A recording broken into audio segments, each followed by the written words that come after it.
Assalamualaikum warahmatullahi wabarakatuh. Perkenalkan, nama saya Siti Hanifah Nurulmila dari Prodi PGSD semester 7B. Video ini dibuat untuk memenuhi tugas tambahan mata kuliah statistika lanjutan yang mana di mata kuliah ini diajar oleh Bapak Rafdal Saiful Bahri SSI MPD. Baik, langsung saja. Yang pertama yaitu uji Paired Sample Test. Nah, di sini kita sudah mempunyai data yang post-test dan pre-test dan post-test di Excel. Lalu kita copy data tersebut dan kita pindahkan ke SPSS di data view, lalu kita paste di data view. Setelah itu kita masuk ke variabel view. Nah, di sini bisa dilihat kita ganti namanya. Yang pertama yaitu dengan pretest. Lalu yang kedua dengan post-test. Nah, setelah itu kita ubah desimal di sini menjadi 0. Yang bawah juga sama, dirubah menjadi 0.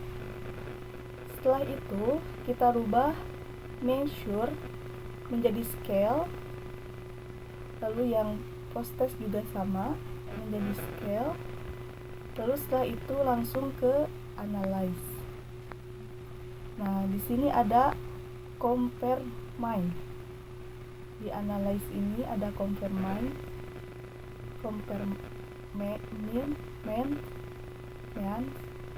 Nah, lalu kita ke Paired Sample Test.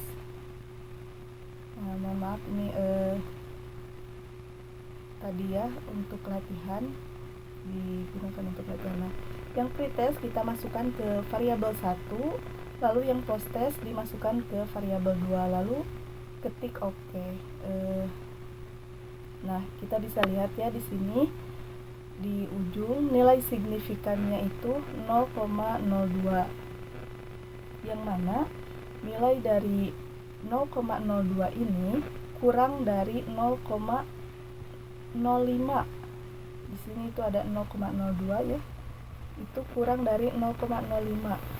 Nah, ini menunjukkan bahwa terdapat pengaruh signifikan antara model pembelajaran A terhadap motivasi belajar siswa.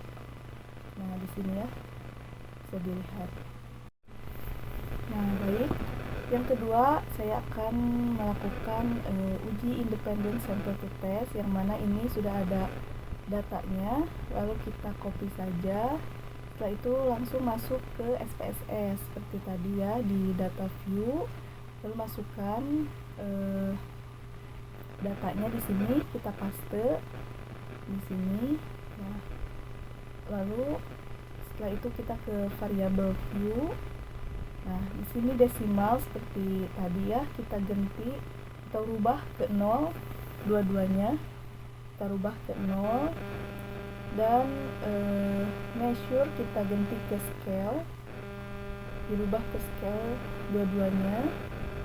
Nah, di sini bedanya yang value kita ganti. Nah, di value ini kita ketik angka 1, lalu di label kita namai dengan kelas A. Setelah itu kita add. Nah, lalu di value kita tulis angka 2 dan di labelnya ditulis dengan kelas B.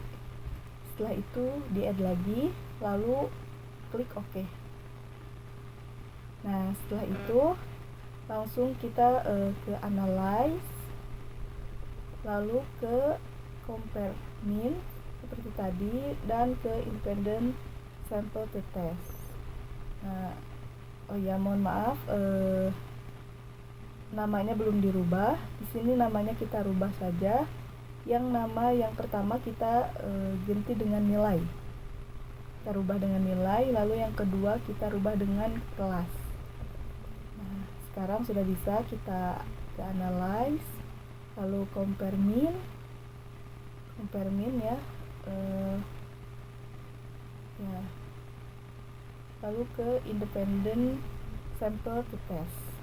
Nah, di sini kita hanya menggunakan nilai ke test variabel, lalu kelas ke grouping variabel, lalu define group. Di grup pertama itu ditulis angka 1, grup kedua ditulis angka 2, lalu oke. Klik oke. Nah, di sini ada hasil signifikansi ya, yaitu 0,568, yang mana 0,568 ini lebih dari 0,05. Artinya tidak terdapat perubahan yang signifikan gitu. Tidak ada perubahan signifikan antara motivasi belajar kelas A dan kelas B. Mungkin sekian video yang dapat saya buat. Mohon maaf apabila terdapat banyak kesalahan. Wassalamualaikum warahmatullahi wabarakatuh.